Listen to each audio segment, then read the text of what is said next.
The Alchemy of Business, Pluto and the Consciousness of Commerce. Business as a living consciousness. Business is not just an external pursuit.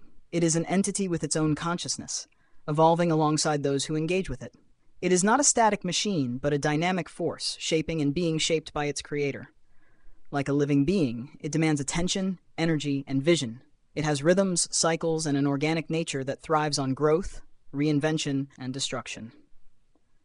At its core, business calls its creator into transformation. It is not just about strategy, execution, or profit. It is a force that asks something deeper of those who participate in it. It is a crucible that refines its entrepreneur, revealing strengths and exposing weaknesses.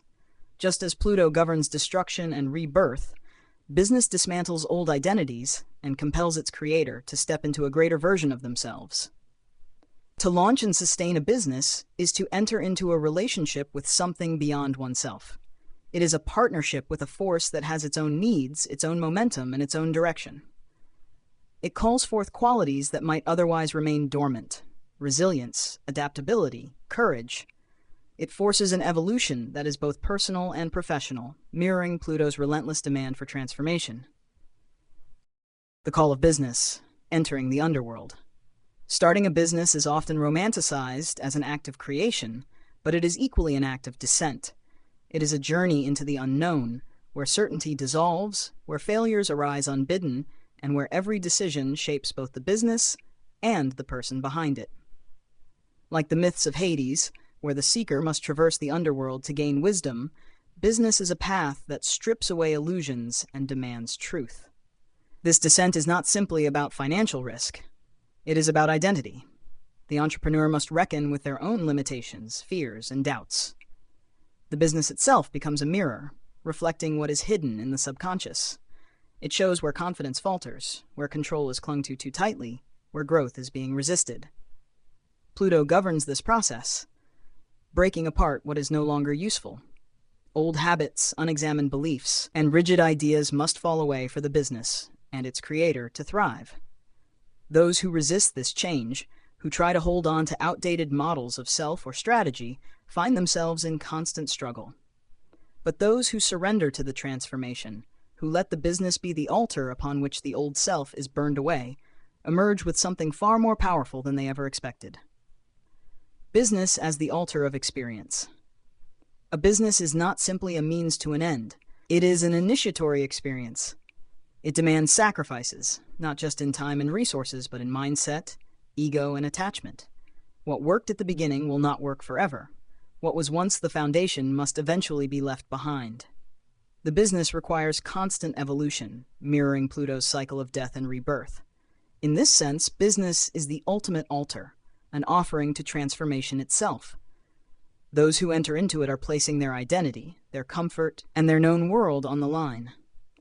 In return, they are given a path of growth that no other pursuit quite matches. This altar does not demand blind suffering, but conscious engagement. Every failure is a lesson. Every pivot is an initiation. Every reinvention is a form of rebirth. The more willingly one places themselves upon this altar, the more powerfully they are reshaped. The power and responsibility of business consciousness. Just as a business transforms its creator, it also carries its own will. It is a consciousness that seeks expression, not just through its leader, but through all who interact with it. The more clearly defined its vision, the stronger its impact. The more its creator aligns with its natural momentum, the more effortlessly it thrives. A business with a fragmented identity will struggle, just as a person with an unclear sense of self will.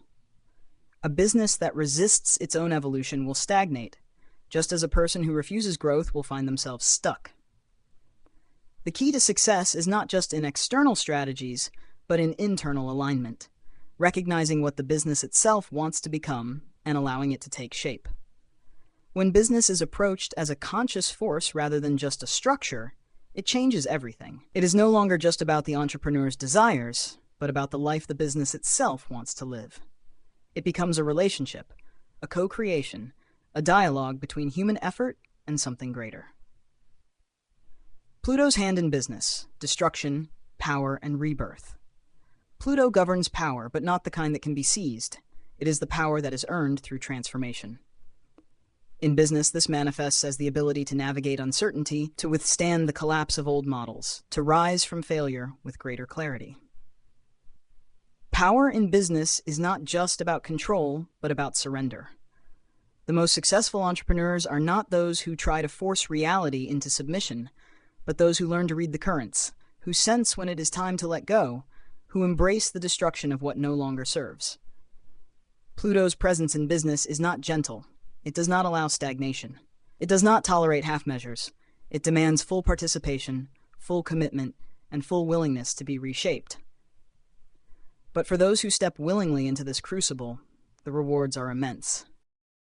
The conscious evolution of business and self. To engage with business is to step into a conversation with Pluto itself. It is to agree to be transformed, to let the business act as the altar of experience upon which the old self is dismantled.